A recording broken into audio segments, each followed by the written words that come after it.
Hello, David here at merchantaccounts.ca. Today I'm going to talk about future delivery risk, something that is a real challenge for travel merchants, accommodation-based merchants, merchants with subscriptions, and anybody that takes payment for something today that they provide in the future. If you ever have had a problem with a payment processor where they have frozen your account or they have given you some sort of approval where it's like, hey, we'll approve you, we'll let you start processing payments, but we're going to hold back a percentage of your money for a period of time. If you've ever been in any one of these situations, it's likely because you are a future delivery-based merchant. Now, in order for me to explain what future delivery is, I have to first explain the chargeback rules. Visa and MasterCard have a policy.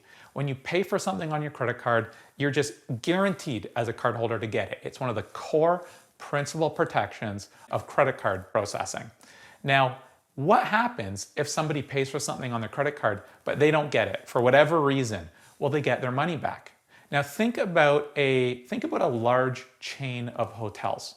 A large chain of hotels might be taking payments for reservations that are fairly far in the future, especially if it's more of like a destination or a holiday-based hotel where people are more planning their vacation in advance.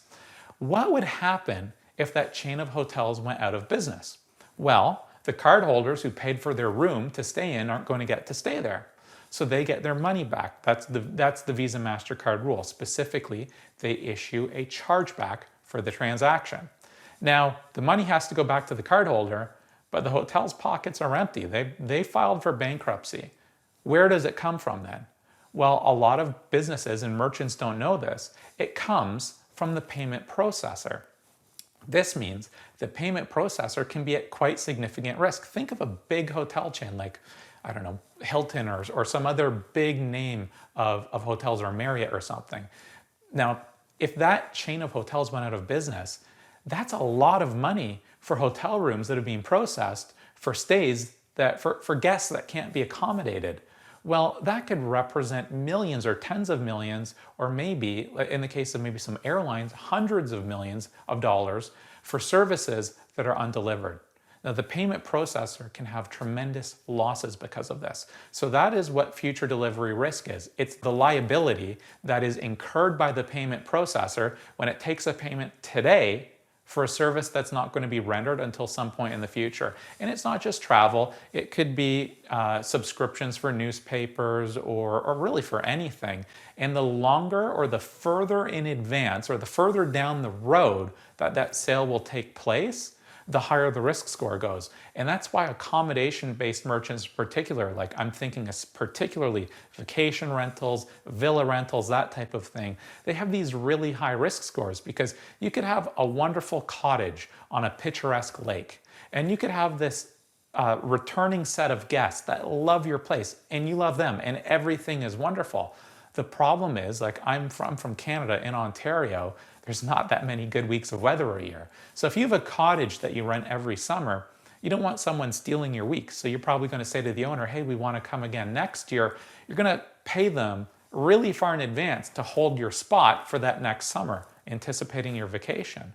Well, that means that because this particular type of merchant has so large of a payment or so early of a payment for a service to be rendered in the future, it causes the perceived risk to the payment processor to increase quite significantly. This is why accommodation merchants quite often get hit by reserves. And I'm actually recording this in early April 2020, and sadly, coronavirus is a very serious thing right now. And travel merchants and accommodation merchants, myself, I own my own vacation rental properties. Everyone is being hard hit right now, and this is why that industry is seen as so high risk. So there are things that merchants can do, accommodation-based merchants, and this actually applies to all merchants with future delivery-based businesses.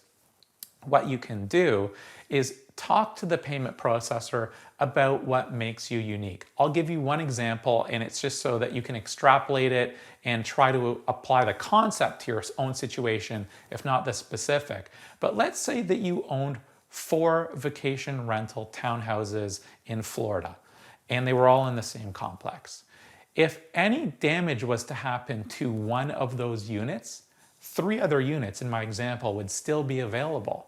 So that is something, just as an example, I might communicate out to the payment processor. Hey, yes, we're an accommodation-based merchant, but we have a great set of returning guests that we have a great relationship with. But also, we own 4 identical units. So if we ever had a flood, or if we ever had guest damage from a guest that got out of control, the odds are very likely that we can still accommodate any of the other bookings that we receive.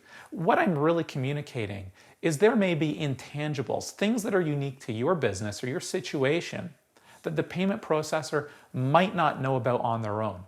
If you have a good payment processor, you can communicate that information to them, and they should be willing to weigh it and consider it, and ideally react positively based on your situation. So at merchantaccounts.ca, we're a payment processor. We listen very closely to these special circumstances that our merchants have, and we use them to try and get better results for people, both when they apply or if an existing merchant has an issue.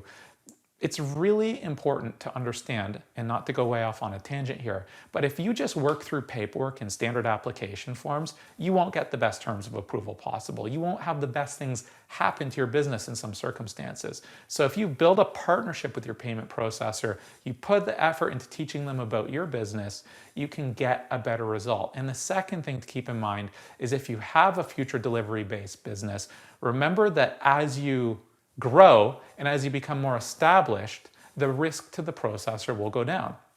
There's this little company you may have heard of, Netflix.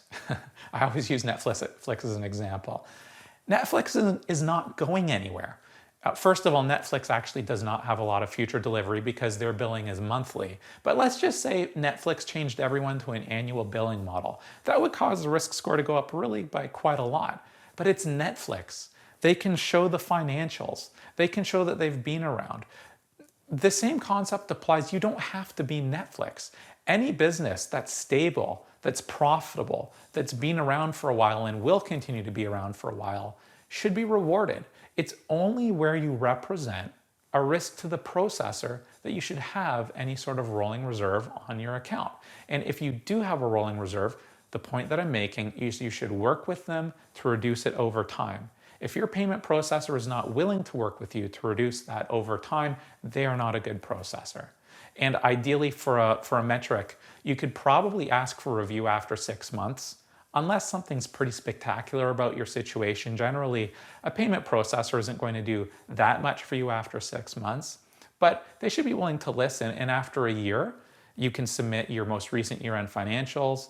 Like, to make a silly point, between now and 100 years from now, if a business operates for 100 years, at some point it becomes, yeah, this is a pretty established business. So it's not set in stone, but just think about your situation as it applies to you and negotiate with your payment processor to get better terms. So this has been a high-level concept video on the topic of future delivery. I hope it's helpful. If you have any questions, and in particular, if you've ever been given a rolling reserve by a processor or had a problem with approval or a bad experience, don't be shy to reach out to us at merchantaccounts.ca. That's what we do. We love working closely with our clients and particularly developing that ongoing relationship and partnership to kind of not just get you through the door and get you processing, but get you the best terms of approval. And if it's a young company, and I'm being very honest, sometimes they're young businesses that they represent risk, you build a strategy where you get through the door, you can start working together with the goal of lowering that reserve over time. I hope this has been helpful. My name's David Godell. Thanks for watching.